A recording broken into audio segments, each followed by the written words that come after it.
Oh, second, neighborhood effect, the African Union. You must know something about the African Union that I don't know. Yeah, I know. I know that the African Union has a formal set of statutes which were copied from the European Union, but it doesn't seem to function at all like the European Union. So, and of course the African Union has many very autocratic members in it. So I'm wary about the idea that the African Union will play the same. The African Union seems to periodically play the role of, quote, peacekeepers. But peacekeepers are not the same thing as democracy promoters by any means, right? So the fact that it has intervened in military situations and sent troops, so does ECOWAS in West Africa, I gather. But that's not the same thing. So now I'm very puzzled by the role that the Arab League is playing with regard to Syria. That's interesting. I would not have expected the Arab League to do this simply because it has never done it in the past. And secondly, of course, the Arab League has many autocratic and other members. So whether the Arab League is simply being manipulated by, I don't know, Saudi Arabia or Qatar or whatever into this support for the opposition to the Assad regime, I don't know. But that's not the same thing as an effective, reliable regional organization which will behave the same way over time in promotion of democracy. So I'm suspicious, shall we say. What I mean here is that the African Union was against the military coups in many African countries during the last in Mali, and I can remember now other African countries that the African Union was against it, and it was in supporting for democratic governments to come back in power, and not the military ruler. No, I think you're right there. I'm thinking of the Ivory Coast. You're right. I mean, there have been cases like that. And that also was rather similar to the Organization of American States, in the sense that it also had intervened in situations where there was an impending coup or whatever it is in Paraguay, in Guatemala. So yes, in that sense, there is some similarity. Now, I didn't understand the last question, maybe because of capitalism was built by the example of China. No, that's very important. No, I mean, as I say, when we studied it, and most of the people involved in these countries, certainly in Eastern Europe, even earlier, they assumed this tight relationship. I don't know whether they assumed that capitalism produces democracy or democracy produces capitalism. We could discuss that forever. Right? It depends on the time frame and this, that, and the other. But the two were seen. And this, of course, was, the French have an expression, they call it les 30 glorieuses.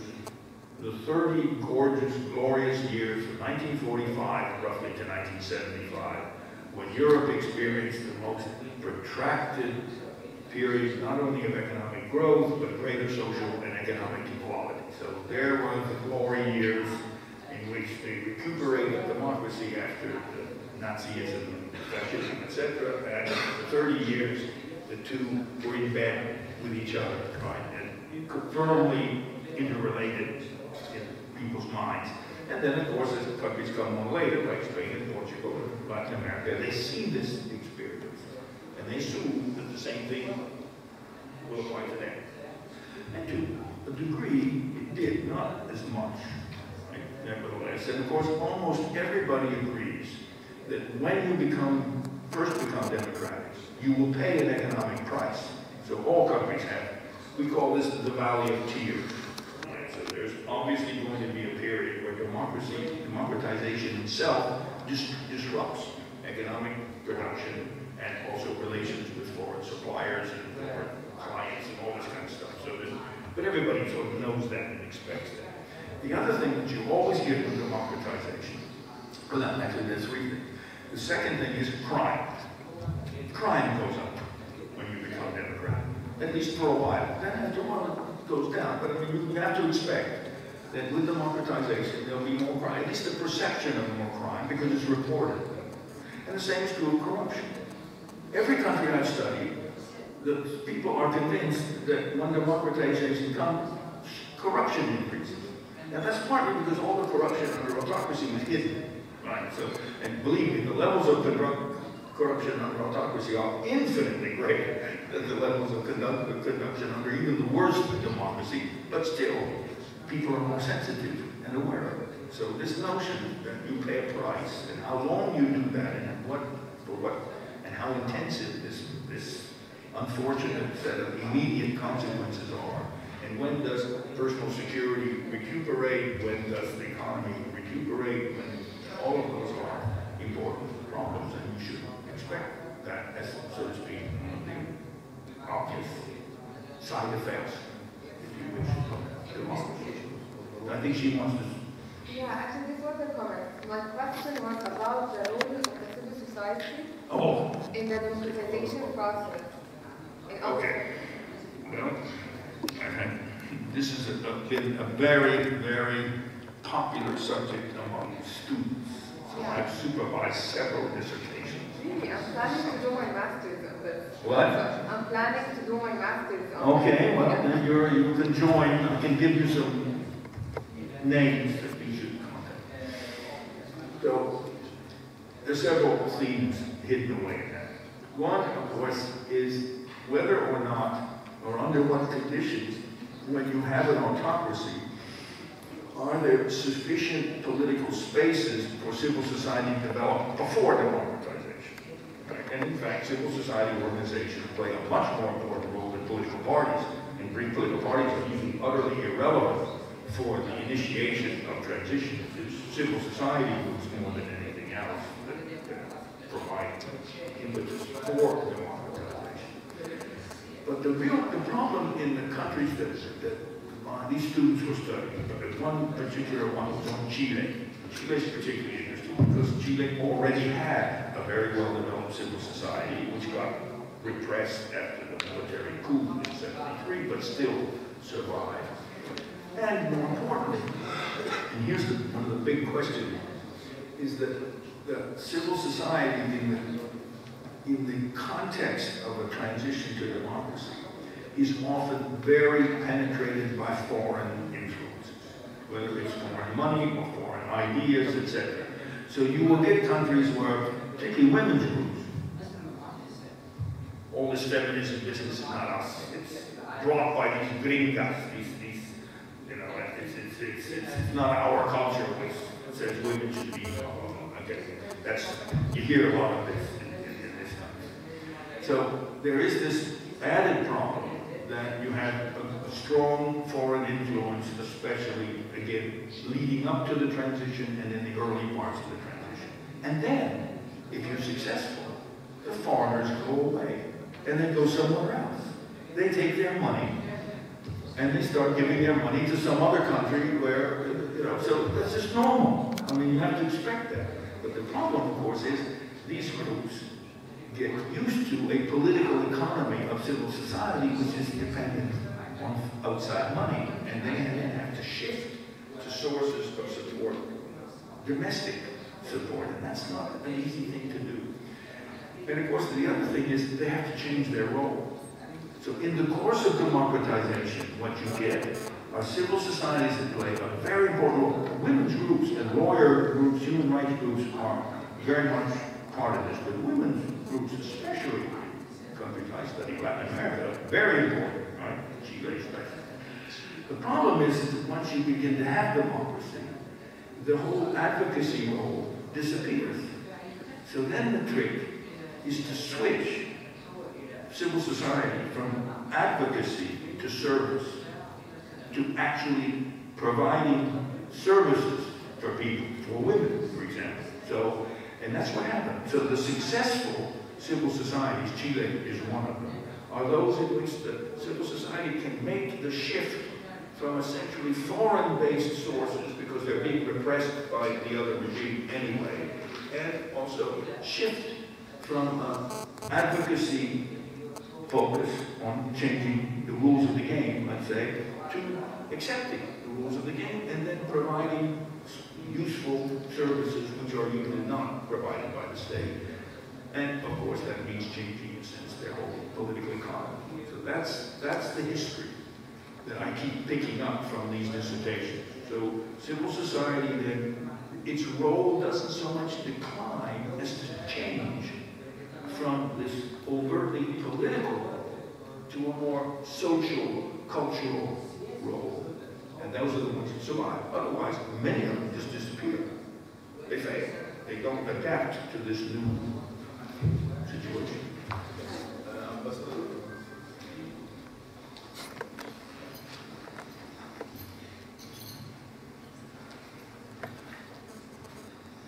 I have two comments.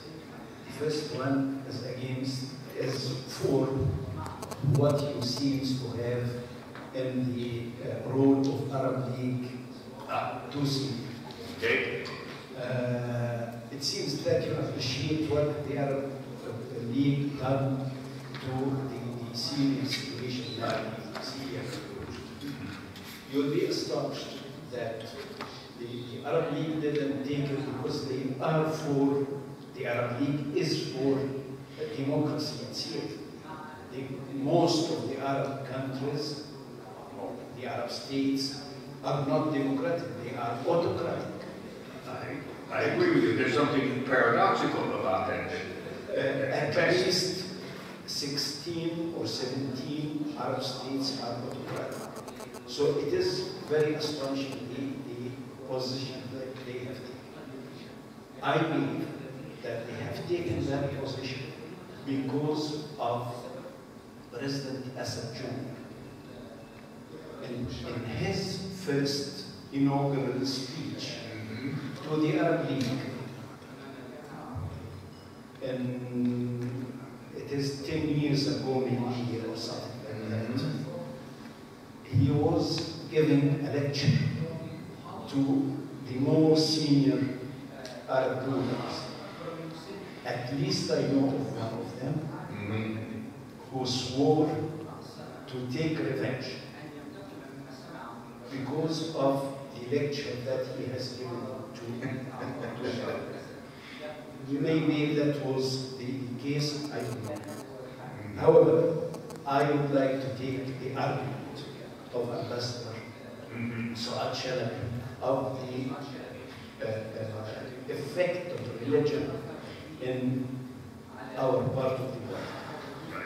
It seems you have in mind a comparison between Catholicism and Protestantism.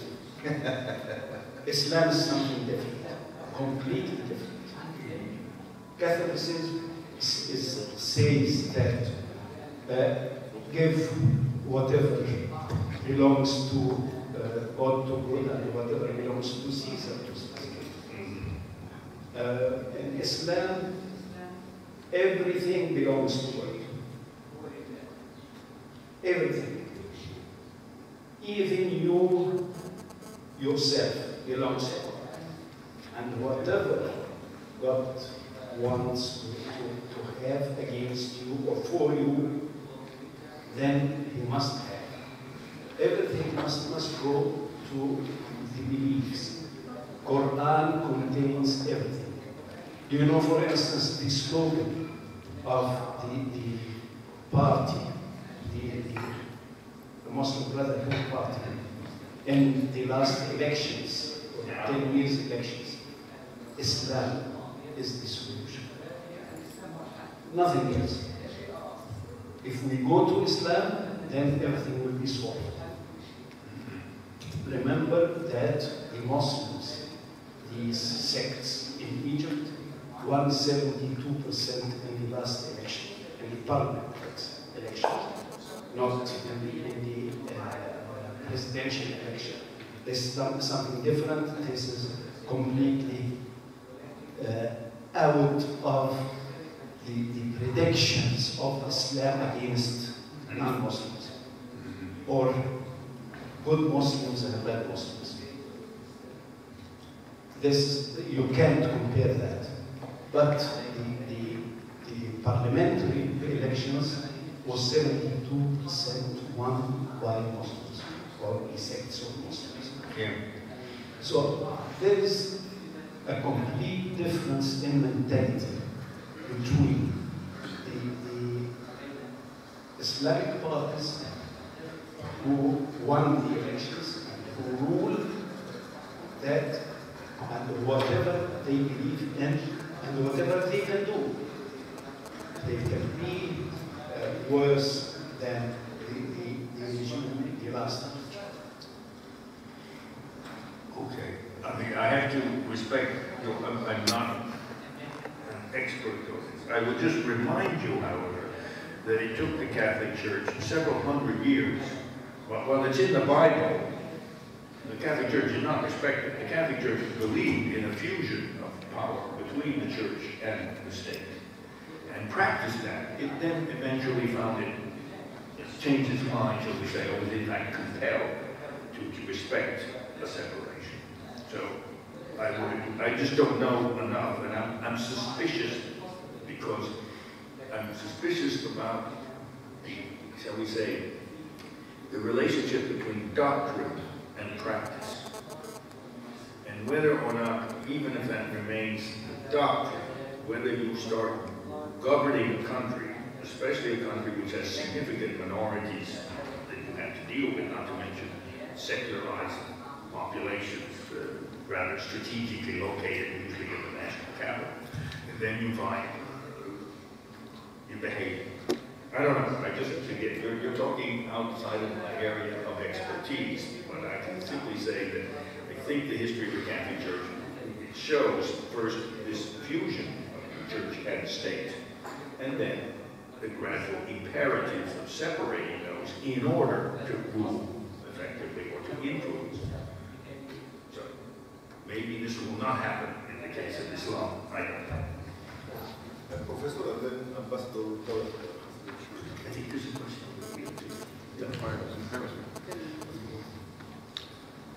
Just I'm sorry. quick comment about religion. It looks like it's going to take a lot of time and energy.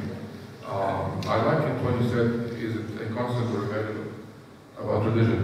I do believe it's a variable. And what's happening now in this area of the world is something temporary. It's not because looking to post-liberal Egypt, post the 1919 revolution, religion didn't play this big role. The Muslim Brotherhood existed from 1928, and they were trying to find a place in the political arena. The Wafd party that was the liberal party for the majority of Egyptians, religion played no role. We can attribute the role of religion now to the defeat of the Nasrite project. People said we've tried socialism, we've tried communism, now we're shifting to something new. I'm sorry to say, but are we really a religious society or just practicing rituals of religion? So I do agree with you, it's something variable, not constant, and it's the interpretation of religion. Because there are lots of interpretation of Islam and other interpretations of other religions. So you can also say that there's a way of going back to religion every continent. The role of the major, what they call the moral majority of the states sticking to religion, going back to religion, and with new conservatives. So it's way more tight that I don't think we're going to last for long. As for the Arab League and why it's doing it with Syria, perhaps it's part of a bigger game, including Iran and the tide of the Shiite movement in the Arab world. So it's not only of defending democracy, it's also part of a bigger geopolitical game. Thank you.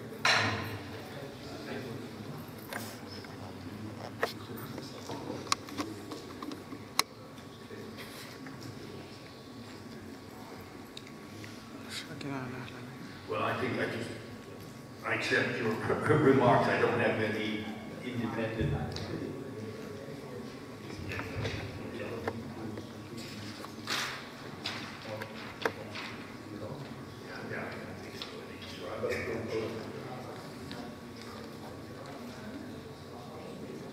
I would like first to thank you for this very thought-provoking lecture. Regarding the outcome of the transition period in Egypt, I really feel very uncertain. You have mentioned 4 outcomes. I don't know unfortunately, because things are not very clear. Now, I would like to add the impact of the level education on the outcome of the Arab Spring, because most of the population of the Arab Spring suffer from ignorance, ignorance and a very low level of education. To what extent do you think this will impact on the transition from autocracy to democracy?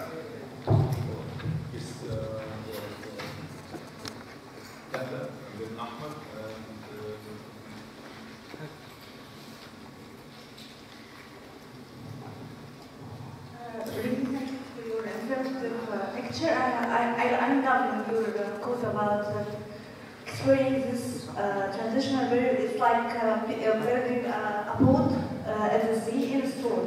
Yeah, right. And whatever we are experiencing, a revolution or revolution, I really want to know, how do you evaluate what's the transitional period in Egypt, and do you believe there is any hope? Can we talk about hope?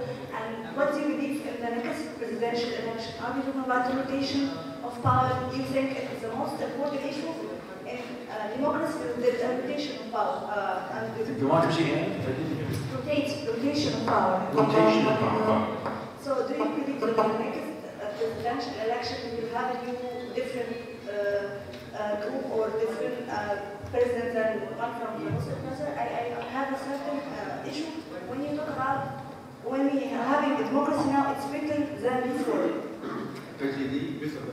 You said having democracy now is better than before, but you said we can talk about it in discussion. So I'm waiting to hear about it. Thank you. Actually, I'm in love with the same quote about the boat. You said that while we are having a terrible time with this echo. Go ahead. While we are building our boat in the storm here in Egypt, if political parties will not play this leading role,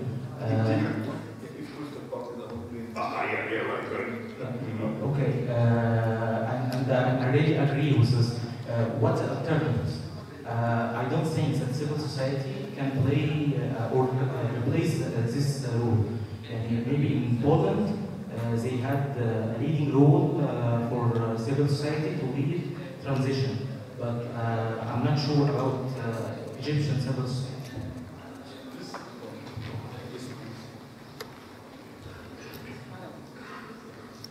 Thank you. I want to go back to the question of religion. That was my intention first to talk about that and how it's going to be the question of religion and how it's a hindrance of democracy or not. As His Excellency said that 72% of the parliamentary was won by Islamists. But I think, sorry, if you count the people who voted for liberals, the numbers of voters, I think it's more than who voted for the Islamists. The number, if you count all the numbers, the liberals got, but it was the misorganization that happened. That's why it happened. I believe, when you ask about religion, and what kind Islam is, I think it doesn't have the same hierarchy as Catholicism, but some people are trying to make it like that because supposedly in Islam we don't have religious men, or how you call it? Church, yeah. We just have scientists or people who knows religion, but some people are trying to use that for their own for their own interest. For example, just yesterday, one of the people who are very influential lately of the Islamic party, of the Islamist parties, said something very interesting. He said liberals and people who are calling for democracy, they are eating in the West. I don't know how to say that in best way in English, formal way. They eat in the West, but they come to the toilet in Egypt. So they are they don't believe in democracy, and they're trying to make people when you tell some Egyptians or some, as Her Excellency said about ignorance, when you tell them that this is haram, like they just panic, this is like sinful, you're gonna become like an infidel. So people like, okay, for infidel. So if you wanna have democracy, this is bad, and God will not be happy with you, and everything should be up to God. So they're scared, like, no, like we don't want democracy. So how do you see that as a hindrance for having a real democracy? Thank you. Okay. The last one. There's getting too many. I can't keep track of everything. Okay.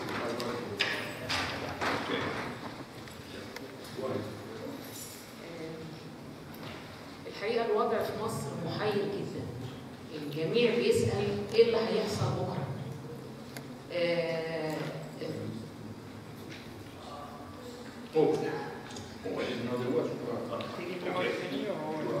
الوضع في مصر محير جدا. الكل بيسأل ايه اللي هيحصل بكرة، سواء من مثقفين او حتى انصاف مثقفين او العامة من الشعب، ايه اللي هيحصل بكرة. في رأيي ان التحول الديمقراطي اذا ما كانش هيرتبط بالتنمية، مش هنقول الرخاء لان الرخاء دي كلمة طموحة جدا، اذا ما كانش هيرتبط بالتنمية فهي ديمقراطية زائفة بالتأكيد. الحوار الآن إنه إحنا بدأنا نعمل ديمقراطية عشان بقى عندنا رئيس منتخب وبقى عندنا أحزاب. الفكرة إن موضوع الأحزاب عندنا أكتر من 20 حزب من قبل 2011 أكتر من 20 حزب. بعد 25 يناير أصبح هناك سلسلة طويلة جدا من الأحزاب ما يقرب من 40 حزب بالإضافة إلى الأحزاب القديمة. إذا الأشكال اللي بنتكلم عنها اللي هي مظاهر الديمقراطية هي موجودة كأشكال، أحزاب ورئيس منتخب وحوارات، ولكن الحوارات ناتج عنها صراعات وليس حلول وليس رؤية علمية لحل المشكلات المصرية. أنا شايفة إن ناقصنا في الديمقراطية حاجات مهمة جدا. أول حاجة إن يكون عندنا شفافية. الوضع في مصر معتم للغاية رغم وجود هذا الكم من الأحزاب والرئيس المنتخب، ولكن الأمر هناك عتامة شديدة وعدم وجود شفافية. بنشوف الولايات المتحدة زوجة الرئيس بيقولوا فستانها بتكلف كام ومن أني جاي من أني بيت أزياء، وأيضا الرئيس الجمهوري المرشح برضه فستانها بكام ومن أني بيت أزياء. احنا هنا في عتامة شديدة جدا في جميع المجالات الاقتصادية والسياسية والعلاقات الخارجية وغيرها. فاحنا محتاجين إذا كان هناك رأي ورأي آخر، احنا محتاجين بعد ثالث إذا كنا عايزين نعمل تنمية حقيقية، بعد ثالث بين هذه البعدين الرأي والرأي الآخر، انصهار لبعد جديد ينشئ رؤية ممكن تعمل تنمية. النقطة اللي عايزة أسأل حضرتك فيها هي دور الفرد في التاريخ. دور الفرد في تكوين في عمل شيء ما.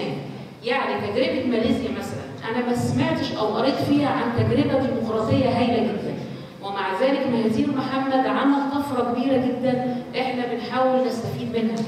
عمل طفرة يعني بالعكس هو حب ان هو يتجنب جماعات الضغط المختلفة عليه، ان هو ممكن يقترب مثلا من صندوق النقد الدولي، ان هو يحل مشاكله بالاعتماد على الخارج، وكان عنده رؤية وقدر يحقق طفرة اقتصادية معروفة للعالم كله. الوضع مثلا في تركيا ما هواش بيحقق ديمقراطية عظيمة جدا.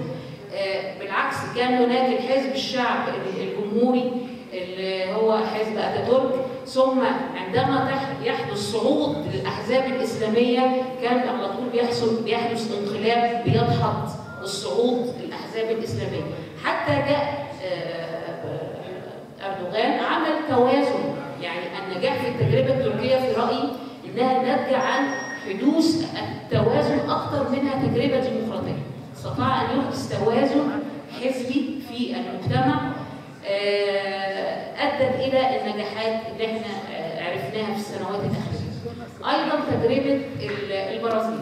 تجربة البرازيل بالنسبة لولا دا سيلفا ده من حزب العمال ويساري، ومع ذلك أول دولة زارها كانت الولايات المتحدة الأمريكية. أيضا اعتمد على التوازنات، اعتمد على ان هو يعمل يعني